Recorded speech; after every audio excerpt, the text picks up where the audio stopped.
Hello everybody, welcome back. I'm Strategy Professor, and today we're going to be talking about the 12-10 support tier list. So as always, if you enjoy the content, please be sure to like and subscribe. It really helps out a ton on the channel. Come by, check out the stream. Starts around 10 p.m. Eastern Standard Time. Usually goes until about 2 a.m. Eastern Standard Time. It's a very friendly, chill community. We'd love to have you.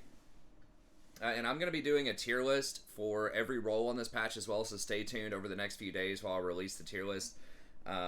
Hopefully I can do maybe 2 per day. I know people want to see that information very soon, as you start playing, so I don't want to, hold back too much, but I do want to spend a little bit of time on each role just because so much has changed on this patch.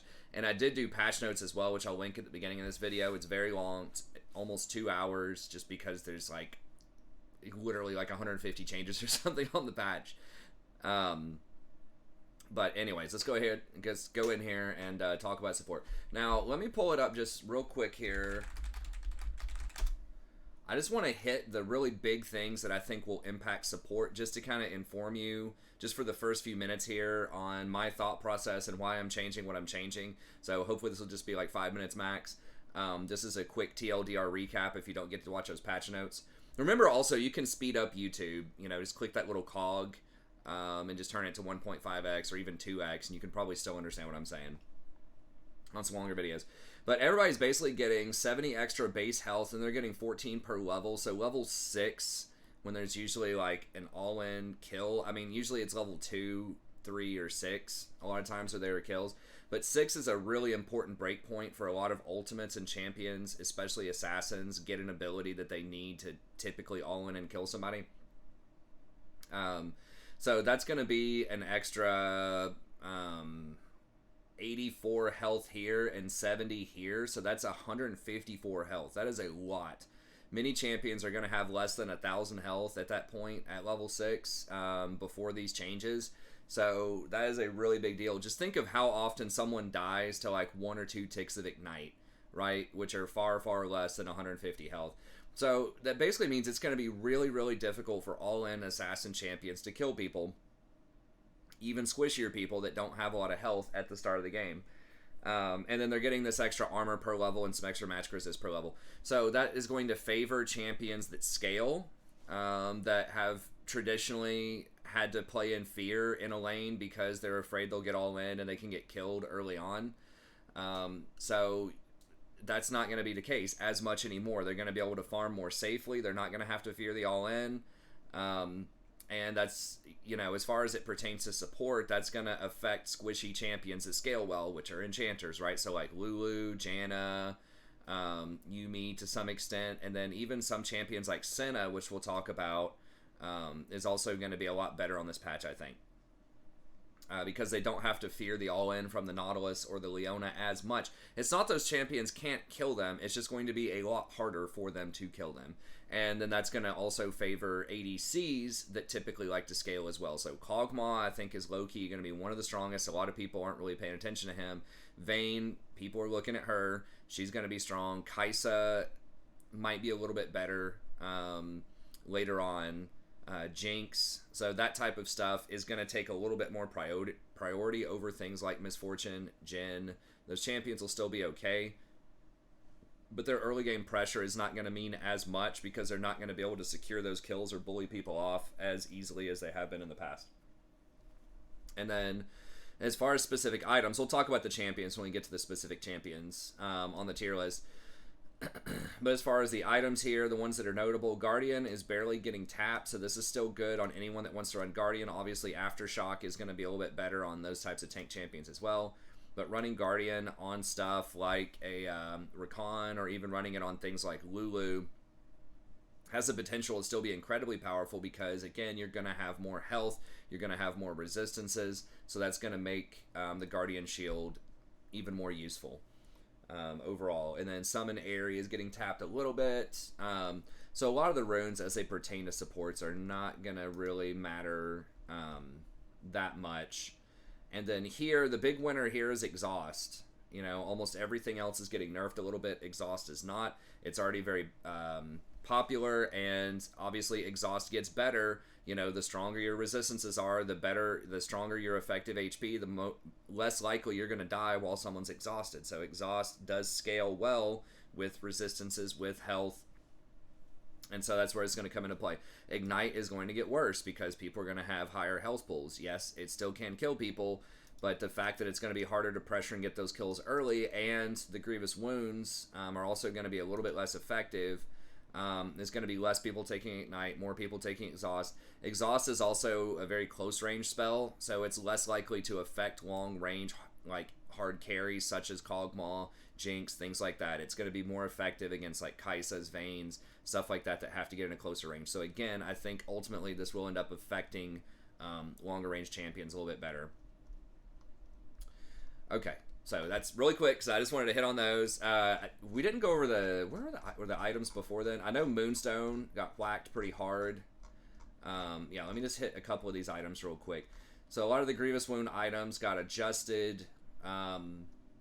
We'll talk more when we get to Soraka and Sona and how much that might actually matter or not.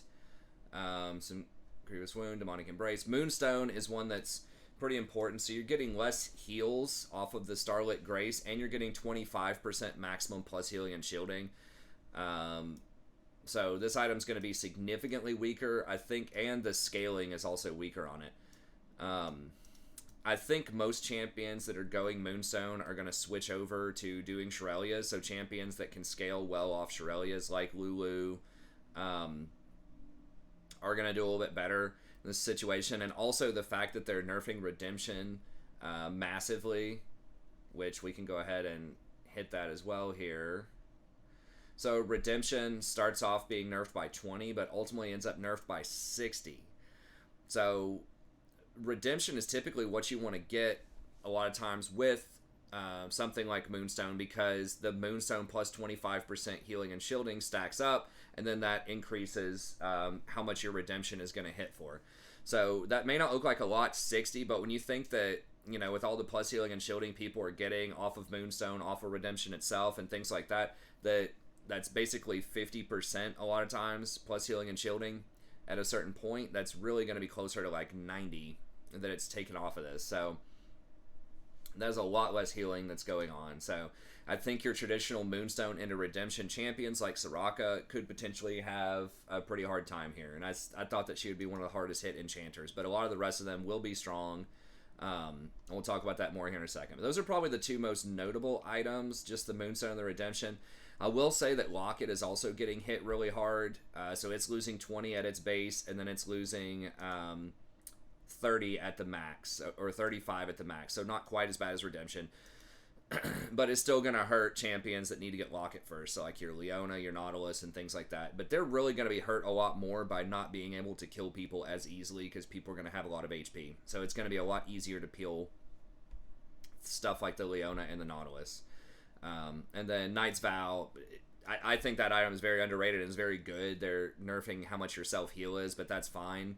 I think this item's actually going to be stronger because it redirects 10 to 20% of the incoming damage someone takes, and again, that's going to scale really well with resistances, really well with maximum health. So I think that item's going to potentially be even stronger to protect your Kog'Maw, your Vaynes, or whichever hyper carry hopefully your team picked.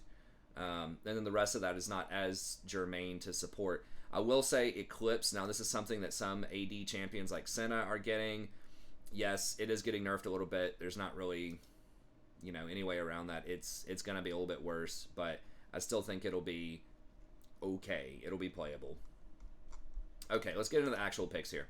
So, Lulu is, I think, going to be the number one. Once people figure out the meta and start picking the correct champions, once they start picking Kog'Maw more, picking Vayne, Twitch, those types of champs, then Lulu's going to be a lot better. Right now, I think that people are going to be resistant early on. You're still going to be seeing the Jins. You're still going to be seeing the Misfortunes, the Lucians. And she's okay with those, but she really, really shines when you have champions that benefit heavily from attack speed. So Lulu did get a few hits on this patch, but I think that she will be one of the major beneficiaries for a couple of reasons. So let's talk about her hit. So she's losing a maximum of 25 shield on her E, which is typically what you max first. There might be some cases, and maybe people will go and do this more, where you would put 3 points in shield and then max your W. Maybe that's a better play after these adjustments. But a few things about Lulu's shield that are different from something like a Janna are, number one, it's a low cooldown. It's 8 seconds. So Janna's is baseline 12, but Janna can lower that by, hitting some of her CC. But Lulu's is, no strings attached, just a lower cooldown at 8 seconds. And if that shield breaks, then you still get the benefit of picks. So whenever you shield someone with Lulu, it puts picks on them, and then whenever that person auto-attacks, picks throws those extra bolts that do a lot of damage, in the mid-game, usually around 80 or 90 damage. So it's very, very significant. So the higher the attack speed on the champion, the more effective picks is going to be. That's why you want stuff that's going to stack attack speed, Vayne, Cog, etc. that I just mentioned. But that stays. If the shield breaks, pick still stays, I believe, for 5 seconds. So you still get the offensive benefit even if the shield breaks. On Janna, if Janna's shield breaks, then you lose the bonus AD. Janna usually gives somewhere in the neighborhood of 50 or 60 AD as long as the shield holds. Janna's shield decays, and if it ever breaks, then you lose the bonus AD, and it's a longer cooldown. So Lulu's not going to be as affected by this. It is a nice part of her kit, but it's not her entire identity. A big part of Lulu's identity is buffing up single target high attack speed champions with picks, with your Whimsy, which is going to give extra attack speed and movement speed. And then you can actually combo really well with divers, stuff like an Olaf, a Hecarim, whatever, by using your ultimate, not just to grant that infusion of health, but to give that knock-up offensively, and to give that extra slow aura around the person, allow them to stick a little bit better to their targets. So Lulu just facilitates hyper carries and dive comps a lot more than many of the other enchanters do. And that's why I think this nerf to her shield and this, marginal nerf to her R bonus is not going to be as big of a deal for her as it is for other champions.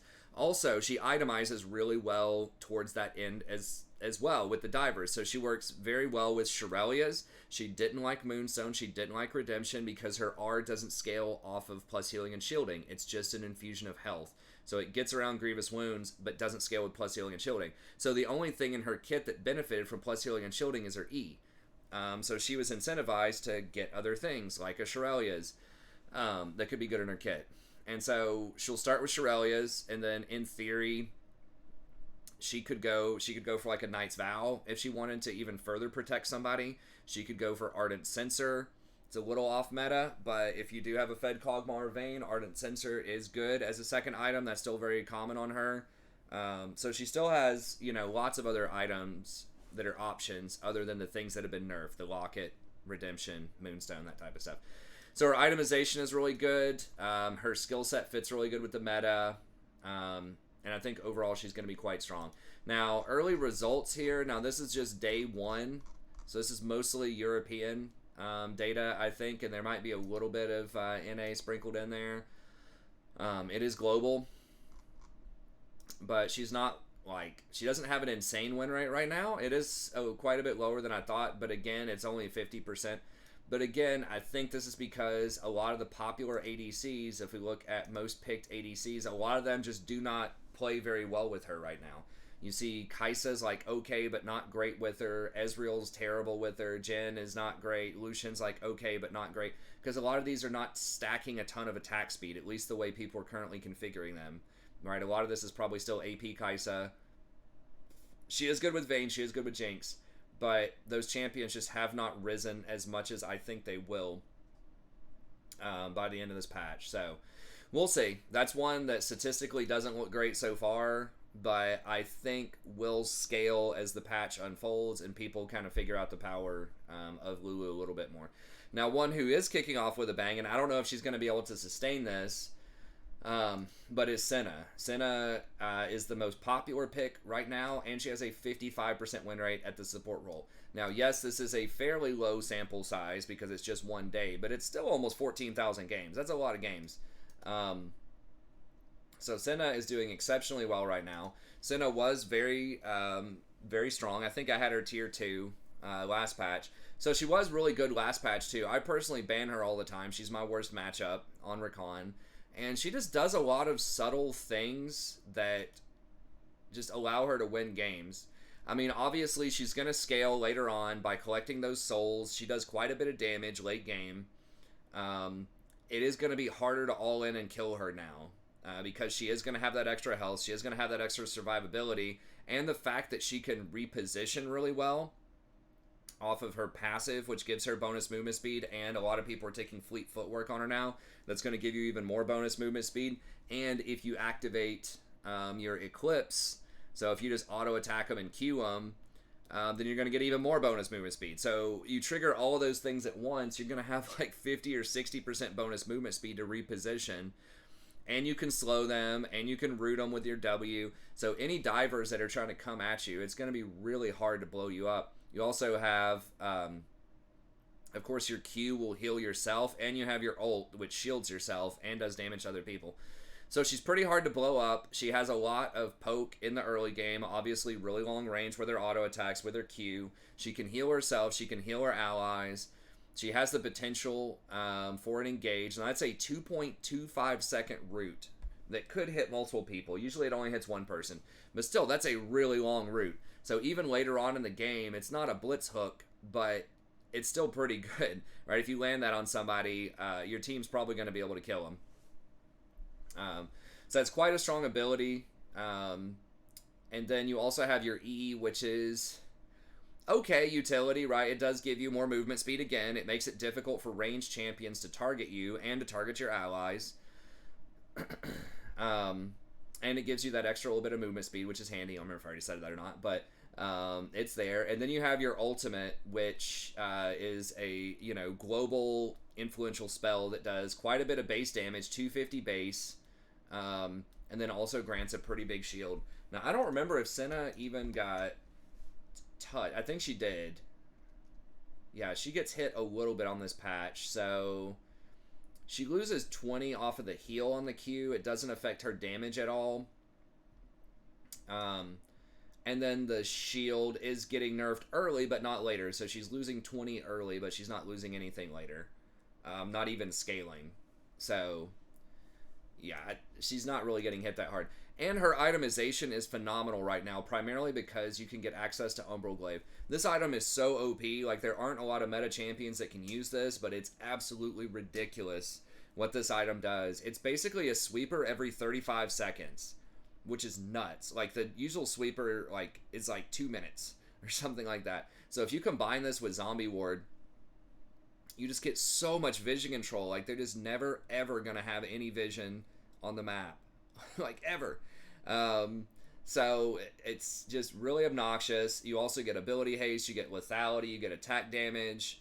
So she just gets a lot of nice offensive pressure, but the big one is the wards, man. It is so obnoxious to play against an Umbral Glaive as a support. Like, you cannot keep vision on the map. So that's incredibly strong. And the fact that she can get swiftness, which again, she has all these movement speed modifiers, and that's just going to allow her to stick to people and to kite whenever she needs to. So, incredibly powerful champion on this patch. Now, there are some other items that you can get as well. I'd probably just stick with Eclipse. I mean, if you're against tanks, I guess you could go for Kraken if you really wanted to. It is a little bit more expensive. Sometimes people go Muramana.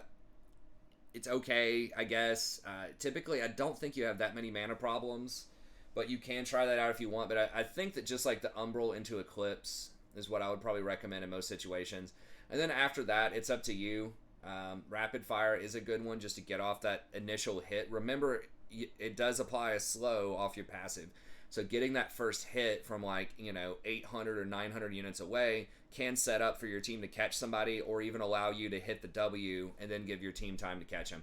So in addition to just that spike of damage, it's that slow that's undodgeable that can really set up some potential plays. So I think she's really good. I might try her out again. She is actually the most popular support, as I just mentioned. So if you're not first or second pick, I would highly consider banning her on this patch. And the typical answer is just going to be harder. Engage champs, Leona, Nautilus, stuff like that. It's going to be tough to finish her off. And if you're against an enchanter, that's just free souls all lane, basically. You just get to sit there and just hammer, that Kai'Sa Lulu just mercilessly. with attacks over and over again, just raining on them all laning phase, and they can't really do anything about it because you can heal yourself with your Q, and your fleet footwork's going to heal you as well. They did not nerf fleet healing on this patch, which doesn't look insane. It starts off at 10, but the fact that you can trigger that every, like, I don't know, 5 or 10 seconds or something definitely adds up. So anyways, this thing right here, the Presence of Mind, giving you that extra mana the entire time, really handy as well, because again, you're just raining attacks on them. And it says damaging an enemy doesn't even have to be an ability. Just auto attacks are just going to keep your mana regen basically doubled the whole time. So incredibly powerful champion. Now, as far as secondaries, I would always go Zombie Ward on her. I don't even care. Like, the fact that you're going Umbral, it just gives you so much additional power off of that Zombie Ward, because you're just going to have so many extra wards around the map. It's going to be nuts.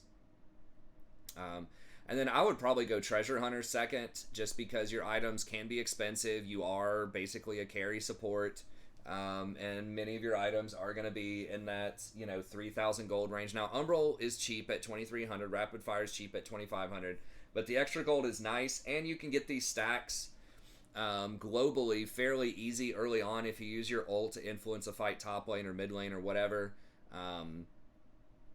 Then that can help you get some Treasure Hunter stacks as well. So this ends up being like 550 gold, I think, when it's fully stacked. And other options might be Relentless Hunter if you really feel like you need to move around the map even more. That could be handy. Or Ulti Hunter, of course, if you just want more ultimate. So all three of those I think are pretty viable. But I would definitely find a way to get Zombie Ward in there. The more popular build is like Biscuits into Approach Velocity, which Approach is very nice. It does allow you to run people down a lot better, but you're already going to be able to do that probably. And most of the time you're going to be kiting back in a lot of fights anyway, so it's okay. And like the mana from Biscuits is all right, but you already have good sustain, especially if you're taking fleet. And if you have Presence of Mind, like, your mana should be fine during the laning phase. If it's really a problem, you could just get a tier and then turn it into a mirror mana later. But anyways, super strong champion right now.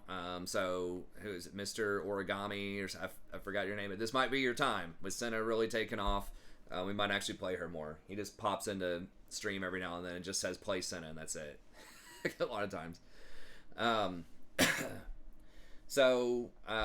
Sona's the next one, and I think that Sona did take some very significant nerfs on this patch, like percentage-wise, but if you just look at the raw numbers, they're still very high, right? If you have W maxed in a team fight, it's still a 500 shield that's going to be giving out 180 heal that still scales for, up to 125% of the AP there and an extra 30% on the heal. So it still has really insane scaling. And she does have options other than Moonstone. So Shirelia's is actually quite good on her. Even before the changes, I think it had a higher win rate. I looked at it yesterday. But even before the changes, now she has fallen a couple of percentage points, but I still think it's pretty good. The people are still going Moonstones. Half the people probably don't even realize there was a patch today. But yeah, look at this on this patch. Look at the difference. It's a 5% difference between these items. But even last patch, this is so good on her because all of your auras trigger this constantly. Because don't forget about this passive. It's like a 2-second cooldown or something. 4-second cooldown. But still, like, every time you use these auras, you give your team that extra little bit of 25% movement speed for 1.5 seconds. And that definitely adds up. Like, that's a very big deal in a lot of situations. So, obviously, the marquee movement speed, right? The activatable's nice. But it's really this passive and the fact that your Q aura, your W aura, all of your auras trigger it. So, it's quite good. Allows you to reposition. It is going to be harder to blow Sona up. So that is something to consider. And then I think Archangel's Staff is still the go-to. Now with Seraphs, they did nerf the healing a little bit on there. I don't think it's going to matter as much for Sona. You're primarily doing this just so you can spam your abilities all the time. And you do get a pretty good amount of bonus AP off of it. And it does give you some HP as well. So I think that's still probably the way you want to go with her. And the more HP that you have, like, the better, because not only are they not going to blow you up instantly, but the longer the fight goes, the more W's you're going to get off, and the more self-healing you're going to get from that. So it's kind of like just diminishing returns on their all-in. Like, the longer the fight takes, the less likely it is they're going to win the fight versus Sona. And having a big HP pool is going to help you with that. And Seraph's does give you a decent little chunk of HP early on, versus stuff like Ardent Censer, Staff of Flowing Water, even Chemtech Putrefier are not going to have any HP on them. So that's why I think a lot of people have gravitated towards Archangel. So yes, it is about the mana. Yes, it is about the AP. But to some extent, it's also about that little bit of HP that you get, which is pretty valuable. So yeah, Sona, if you have a good 5v5 team, if you're not as afraid of getting all in and blown up, can be a really strong scaling champion. Now, Janna, I wasn't sure. I was just like, Janna's going to find a way. It doesn't matter, like, what the stats are on her shield or her ultimate. Just the fact that she has the tornado, she has the displacement. There's almost always going to be a place for Janna in any kind of Ardent Censer meta. And it seems like that is possibly true. So she's having... she's almost at a 55% win rate. And they've whacked her on this patch. Like... They knew Janna was going to be strong, because Janna is like the poster child of the Ardent Censer meta from Season 7. That's who everybody remembers. Everybody hates Janna. A lot of people do. I actually like Janna. I think Janna is a lot more interesting than many of the other enchanters. And I do like playing the enchanters too, so, don't hate on me too much. But I think that something that's really fun about Janna is that a lot of her abilities are reactive. So you have to time it when they're going to go in with their ability. That's when you throw the tornado, or that's when you use your R. So I think having that reflex check, that skill check, is actually pretty interesting. So I feel like Janna is more balanced than something like a Sona, where Sona, you're just constantly spamming your abilities every time they're off cooldown in a fight, and you're just hanging out in the back trying not to die. So that can definitely be fun too, but I do think that Janna's particularly interesting.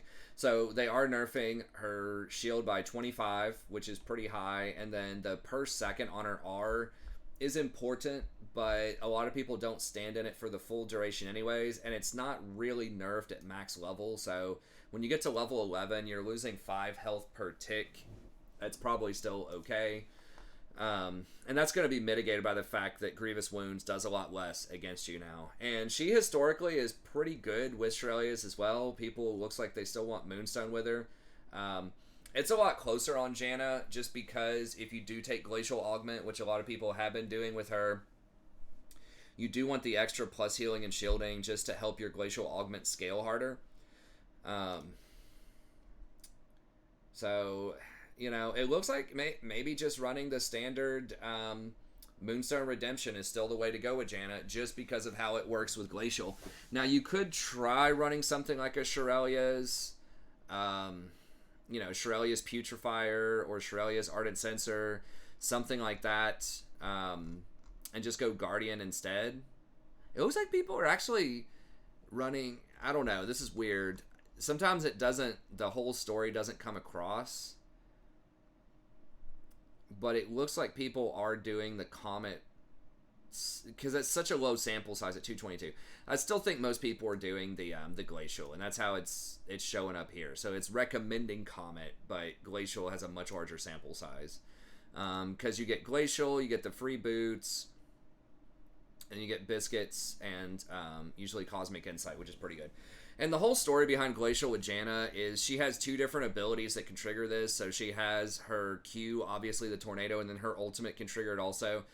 And just being able to put that slow down gives you much more time to peel and kite with Janna. And that's really what Janna wants to do. So she can trigger it easily, and it fits into her kit a lot better than many of the other enchanters. I don't know if it has her passive here, but pretty much whenever people run towards Janna, then they get extra movement speed. I think it's got it up here. Yeah. And they gain 8% when moving towards her. Yeah, so pretty much if she can throw that tornado and start running backwards, it'll give her teammates like an extra brown boot or so to run back towards her. So basically, she's historically the queen of kiting. And I think when you have these long-range ADCs, the Kog'Maws, the Jinxes and things like that, being able to kite backward can be incredibly powerful. And especially if the enemy is running a lot of melee bruiser type of champions, which I think will still be pretty meta, then she's going to be good. So yes, they did nerf her shield. I thought it might affect her a little bit more than that. I would think I was calling for her to come into like a 52 or 53% range, but I wasn't sure. But after looking at this day of data where she's like clocking in at 54, she's still going to be an incredibly powerful champion. So I decided to go ahead and put her in S-Class. Now, it can be rough if your team has no engage and if the enemy team has a really strong backline, right? So if they have Kog'Maw Lulu and you pick Janna, that's very, very bad. If you have Kog'Maw and they have Ezreal or something, that's very good. So she is somewhat dependent on comp, but if you have any sort of respectable range champions on your team that she can peel and protect, then she's going to be quite good. Okay, Rakan, now his win rate did go down a little bit on this patch, and you know, maybe I'm just delusional diehard Rakan fanatic. That's definitely a possibility, but I still think that he's going to be quite strong. Now, historically, 46% is quite low. Historically, I don't think he's amazing into stuff like Janna and Lulu, but at the same time, like, I feel like you need to be able to get on their backline. Like, you just may not have an engage on your team, potentially, if you don't run it as a support. And so it can be very difficult to make plays if you don't have someone like a Rakan. And I think that Nautilus and Lulu, or Nautilus and Leona, they might have a little bit of higher win rates than Rakan, but you have to keep in mind also that Rakan is very difficult to play. I think he's the second hardest support to play, just behind Thresh. And that's because you have so many different options you can do with his mobility. So you have 3 different mobility spells, basically. You have your W, and then you have your 2 E procs. But if you time those incorrectly, you can get interrupted while you're in the middle of any of those. And if you make a bad mistake and get chain CC'd, if you don't dodge something, there's a really good chance you die. Now, he does get some extra health with the 70 health, so that is good, primarily in the early game.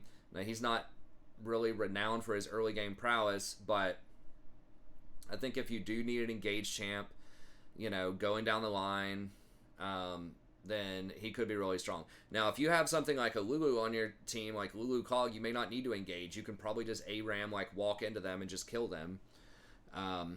So maybe the engage is less at a premium. Or if you see more stuff in the jungle, you know, like Sejuani or Zac or whatever, maybe you don't need to engage as much as Rakan.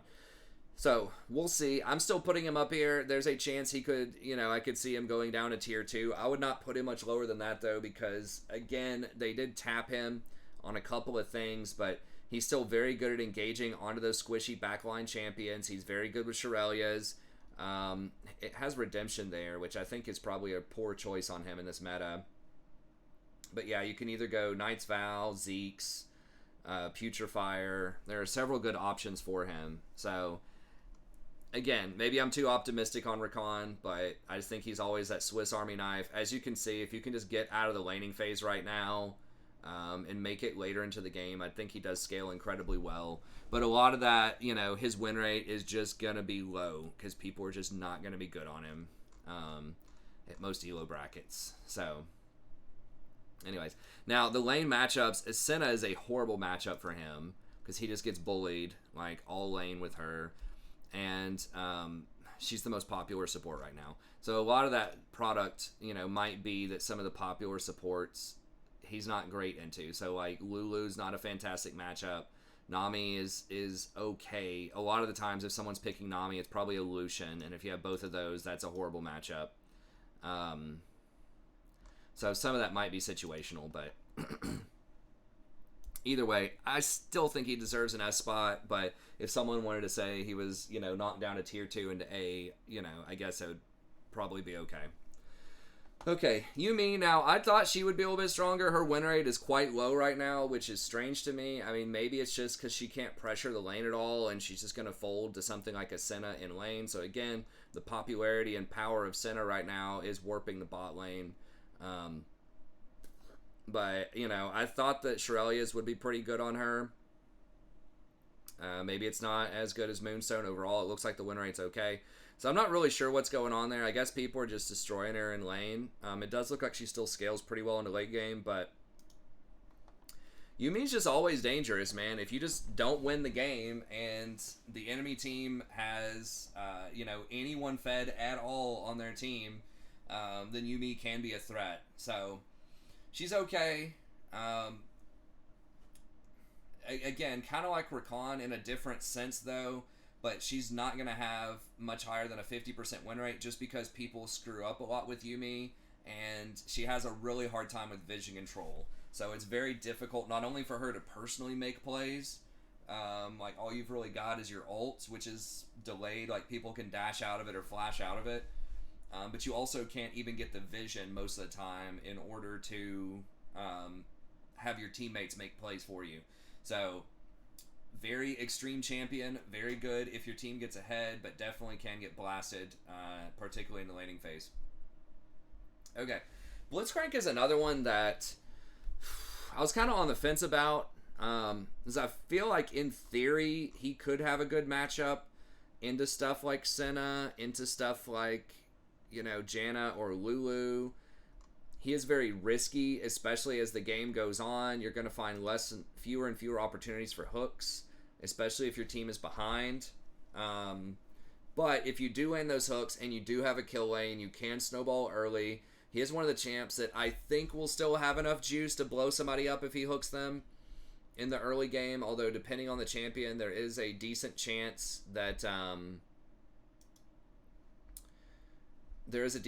maybe it's not. Maybe it's not enough to blow him up. So, I don't know. I've got him up here because, again, I think he's one of the few hook champions, hard engaged champions early that is going to have enough power to actually threaten some of these other champs versus like the Nautilus and the Leona, I think are just not going to have enough horsepower in the early game to threaten people like they used to in most situations. Now, obviously, if you have like a Trist on your team or a Draven and you're just kind of like fully committed to the all-in early game, you can, make it happen with those champions, but I think that's going to be increasingly risky. And then Renata Glask, I'm going to have to revisit her a little bit more. She does have a high win rate, so I'm going to, show some respect there. In terms of her win rate, I know she was nerfed a few patches ago. She does have, long auto attack range, and she does get a little bit of extra damage on her passive. I think they nerfed that a little bit, but she can harass early with some of these long range champs. Now, her hook is sort of short range. I think it's like maybe 900 range. That's still an okay engage tool, but I think you're primarily playing her for this bailout, which gives a pretty good chunk of attack speed, gives a pretty good chunk of move speed, and can potentially, I guess it resets the duration of the buff. I didn't realize that it stays up whenever you get kills or assists. That's actually pretty nice. But they definitely do return with 20% of their max health, and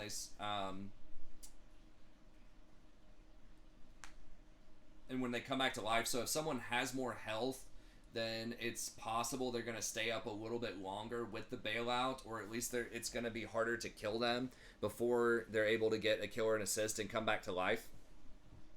It says it decays over 3 seconds no matter what.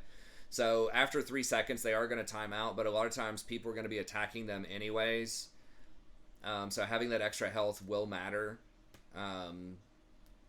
So yeah, I mean, that's going to be more useful for people with max health, for people who can get the kill or the assist. So like, throwing that on an Olaf or something that's running at somebody, or, something like that can be incredibly powerful. Obviously, it's like almost like a zillion ult on steroids to some extent. And then you have really good team fight with hostile takeover, which is slow moving, but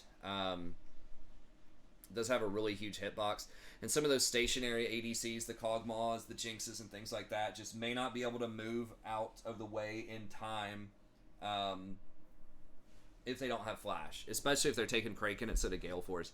So, we'll see how it goes. They did nerf the shield on this, so she does have kind of long cooldowns. Her harassment or her presence in the early game is not that great, but she does have, some pretty good utility in the late game. It's almost like Zillion meets, not really like Yumi because she doesn't heal, but anyway, she's kind of a unique champion, but I think that she can be good. We might have to revisit her a little bit. A lot of her core items didn't really get touched. Shirelles is going to be very strong on her. And then typically, I think it's like Ardent Sensor it looks like Ardent Sensor is the best one by far. But you can still do Putrefire if you need to. Okay, last few champs and we'll call it a day. The rest of these are, so I think these are kind of like where you want to be. These are optimal picks, and again, you could shuffle them up or down, 1 or 2 slots. But I think this is kind of where you want to be. So it's mostly enchanters with Senna as being your best kind of lane dominant hyper carry champ, and then Blitz being sort of the engage of choice. And then I think a lot of them have kind of fallen into this middle ground here where they are playable. If you have a lot of experience, you can definitely win on them, but I think they're going to struggle against those top picks a lot of the time. So I think that stuff like Xerath was probably the most popular of them, but like the Xerath, Brand, Zyra, Lux kind of package, which has been incredibly popular over the last couple of patches, I think that's going to fall off a little bit because people are going to be getting more magic resist per level, and they're going to obviously have more health per level. And a lot of these enchanters are going to be able to shield or heal through a lot of your harassment. So it's like, yeah, you can still hit the, Janna in particular might be a little bit vulnerable early on because her shield is like an 18-second cooldown, might even be a 20-second cooldown early game. It doesn't shield for that much. But stuff like Lulu is going to be able to shield through that pretty regularly. Senna is going to be able to heal through a lot of it. Sona, especially when she gets tier, can probably heal through most of it. So those champs will still be good against Rakan in the laning phase. But I think a lot of them will have an answer to poke. And they're going to be able to blind pick these champs more often because they're not going to be as afraid of the Leona and the Nautilus to keep them in check. So the AP champs can still be okay, but I think the way that the meta is shifting could be a little bit tougher for them to snowball, because typically they're going to need kills in the laning phase because they do have high base damage early, but they will definitely fall off pretty hard late, and they are going to be wide open to getting picked off by junglers or top laners in the mid to late game when they're trying to ward, so they just don't have great vision control. So those champs are okay. Karma, I guess, she's sort of a hybrid between an early pressure AP champion and an enchanter late game. She does give the movement speed on her shield. Her shield did get nerfed a decent amount. I have lost to Karma before, but I feel like she's just not as good as Lulu if you're looking for that kind of thing. In terms of shielding and, giving extra movement speed to allies, trying to empower your teammates. Even Sona might be better, especially with Shirelia's, at just kind of giving out movement speed to people. So I would just rather play Lulu or Sona, and I just don't think you're going to be able to pressure out the other enchanters with Karma as much as you might have been able to do with, some of the engaged champs that don't have the sustain. Now, Thresh is another one. If you're really good on Thresh, you can make it work, but historically, I just don't think you're going to have enough power to kill people consistently with Thresh. Now, if you're really good, if you have the Tristana, if you have the Jhin, you're duoed, and, you're against something really weak in the early game, maybe you're against Kaisa, Sona, or something like that, maybe you can bully them out of lane, but it's going to be really hard. You're going to get outscaled very quickly. And the itemization is just not great on Thresh. Like, they nerfed Locket, they nerfed Redemption. Those are 2 items that he had been getting. He doesn't have alternatives. He doesn't want to get, like, the Chem Tank or anything like that. So I feel like he's going to be in a pretty bad spot. And he has been in a bad spot ever since his most recent round of nerfs 2 or 3 patches ago. Soraka is kind of iffy. Maybe she can still make it. They did nerf her heal by 50 in the patch notes, so they really nerfed the hell out of that thing. They did lower the power on Grievous Wounds a little bit, but it'll still be pretty good against her. If she does get a free lane and she just gets to sit there and sustain, maybe she's pretty good. Having the extra health might enable her to get something like a Warmogs as a 3rd item more comfortably, if she does want supreme survivability. If you do have several tanks on your team, she can be really good, but she does not help out against hyper carry. She's pretty good against burst champions, especially now with the extra HP, but if you're staring down a Lulu Cog or something, it's just going to devour your team. So I don't know. I've got her down in B. It's possible she could be an A, but her raw numbers just got hit so hard, and the fact that she really, really wanted to go Moonstone, she really likes like the Moonstone Redemption. I think that makes it particularly tough on her. And then Zyra and Brand, I just mentioned those a second ago. They can pressure early, but they might still have problems. Alistar, he's okay. I mean, the extra health is nice, and you would think that tanks would be better because they scale so well with the extra health and the extra armor and magic resist and things like that. But the problem is a lot of the engaged tanks also need to be able to kill people early because that's their whole thing is engaged. They usually don't buff up their allies as much. And if you can't get those kills, then you're going to get outscaled a lot of the time by the healing and shielding or the various other attack speed steroids, etc. that other champs might get. So I just feel like he's just not going to have enough juice. Again, maybe if you have like Tristana, like some like super early game hyper carry champ, and you just really find a way to make it happen. But I think you're definitely working uphill. Same thing with Leona and Nautilus. Now, you will need someone to possibly get to the back line if you're against the Kog'Maw, the Jinx, or whatever. But it's just going to be very frustrating to try to get these kills early because you have to all in and you have to get the kills.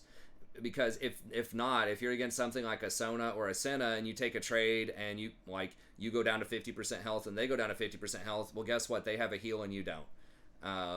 So they're just going to sustain through that, and then all of a sudden you're going to be at a disadvantage in the lane. And if you're just sitting there watching them farm off, that's a really bad position to be in as Leona or Nautilus. Like, you can grab Moby Boots and try to roam, but everyone else is also going to have more health around the map. So I just think it's going to be really difficult with those champs. Morgana, definitely fallen off a little bit. Not great against enchanters historically. Good against Blitzcrank. In theory, good against Rakan, although my win rate against Leona is pretty good as Rakan, just anecdotally. But, yeah, just really long cooldowns, doesn't really empower her teammates. The Black Shield is helpful if you do have a hyper carry from stopping people from, like, engaging and blowing you up in one shot. So there definitely are scenarios where she can feel really overwhelming if you have, like, a super fed Master Yi on your team or Vayne or something like that, or Katarina. Yes, the Black Shield is good, but I think it's just a much more situational pick than some of the other ones. Pike got nerfed a few patches ago, which was already not good for him, but he also has a flat execution range. He wants people to be at a low amount of health, and it's going to be less likely that's going to happen with all this extra health. So, can he still find opportunities? Yes. Is Umbral still incredibly powerful on him? Yes. He does have a hook. He has supreme vision control. He roams really well.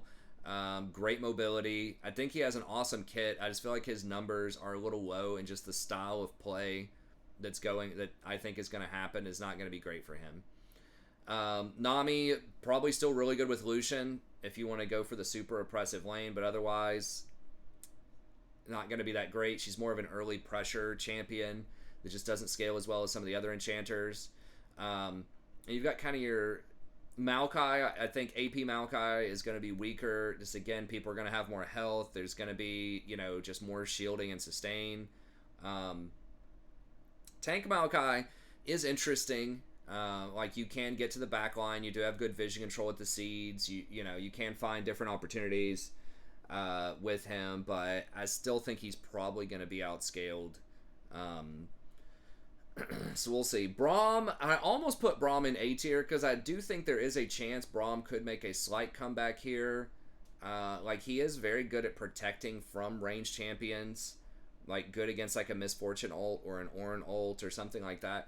But he does get outscaled really hard by enchanters most of the time because he doesn't really buff allies in a meaningful way. Like, his W does put a little extra armor and magic resist on him, but he doesn't give out like attack speed or extra like on attack damage like picks from Lulu or like the AD, from Janna, or just like the raw team fight influence that Sona has. So I think it'll be I still think he'll have some problems. Maybe with Lucian. Like, there might be some places where you could see Braum. I know people love peeler tanks. People like the Taric, the Braum, the Tom on the channel, but historically they've just always struggled because In engage metas, they just don't have great engage, and if you're entering into this kind of Ardent Sensor 2.0 meta, they just don't have great matchups against enchanters either. So it's like good in pro because they have the extra survivability, they have better vision control than enchanters do, and they still have pretty good team fight presence. But in solo queue, I feel like it's gonna be a lot tougher. Mentioned Xerath. Zillion, I guess, if you get double bombs, you can resurrect people, you can give movement speed. Zillion's just kind of a weird duck. So he can be okay. I think in theory, a lot of times he gets outscaled by enchanters, but we'll see. He's much better against champions that have to all in and use really long cooldowns, so you get a lot of value out of your ultimate, and I'm just not sure that's what's going to be happening a lot of times on this patch. Rel, I consider Rel primarily a peeler tank. She can engage if you find the right opportunities, but I think it's a lot more situational. And she already wasn't super popular, although I think she had a good win rate. But I don't think that's going to change too much.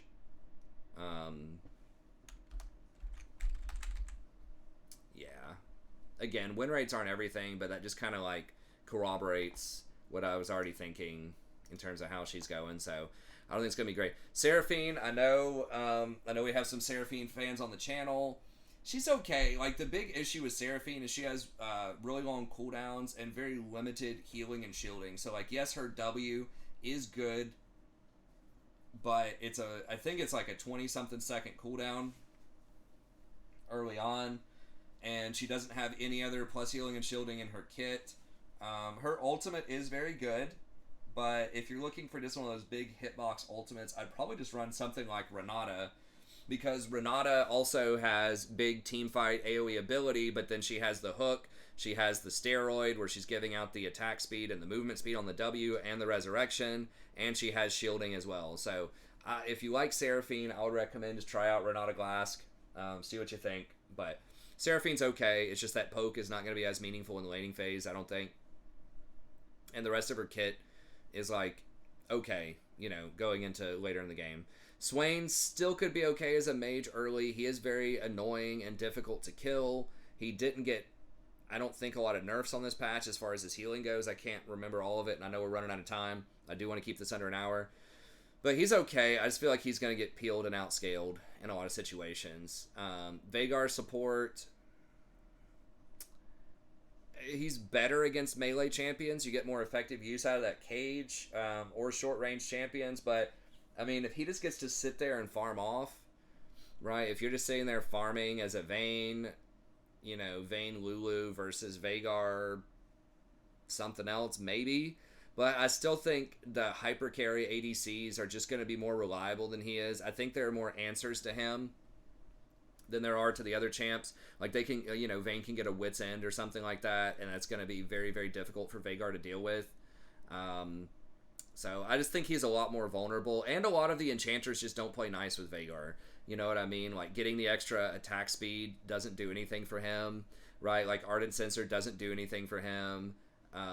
So it's just like some of the better options, some of the best scaling that's available, it just doesn't work with Veigar. And you might be overloaded on AP. You really need AD in the bot lane, because a lot of the AD assassin type of champs, I think we're not going to see as much, and you might start seeing some more AP champs, at least AP light champs, like tanks and things like that in top lane and jungle. So you really don't want to overload on AP. I think you really, really want to use AD champs right now, with the exception of maybe like Cassiopeia or something. Or actually, I don't know.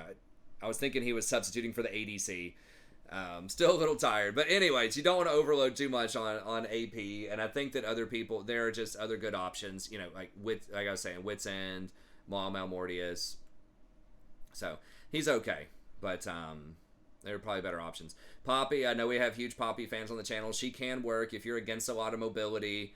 She can be really good, but again, I think Cog, Jinx, I mean, maybe she's okay into Vayne, right? She can stop her from tumbling. So she does have options, but I think she's going to get outscaled and busted up potentially by enchanters. But I mean, if you're a Poppy one trick and you can get those good flanks, go for it. And then that's pretty much it. Tarek, I know we do have a Tarek fan as well. Again, I talked about the peeler tanks. It's not that he's bad. It's just that enchanters tend to have really good matchups into him, and he can't really threaten them like very comfortably, especially later on in the game. The enchanters or the people they're usually supporting, the Cogmons, Jinxes, that kind of stuff. Tom Kench has matchups that are good. They're mostly melee tank matchups is where he's going to shine. You're not going to see as much of those. Can you get a W and, you know, land and make a play on the Sona or something? Maybe, but it's going to be a lot harder. Gragas as a tank is interesting. He can at least displace the backline if he lands it, if he lands his ultimate. So he does have that option potentially on like the Kog'Maw Jinx. If they take Gale Force, that's going to be harder. But I think he's just a little too gimmicky. I just don't feel like it's going to work in the bot lane. And then something like Vel'Koz, I think he's one of the weaker AP champs. Like, I'd rather, if you want to play that type of thing, I'd rather just play Lux. And really, if you want to play a lane-heavy pressure champion, I'd probably rather play Senna. But anyways, that's going to be it. Thank you very much. Let me know what you think. Are there any champs that you think I'm overlooking, or that you think maybe should be higher or lower? What are you seeing in some of the other tier lists out there? And then, like I said, come by the stream. We'll be trying out some different stuff. Hopefully, we'll be able to piece together some wins. That's 10 p.m. Eastern Standard Time every night, usually going until about 2 a.m. Eastern Standard Time every night. And that's going to be it. Have a great day.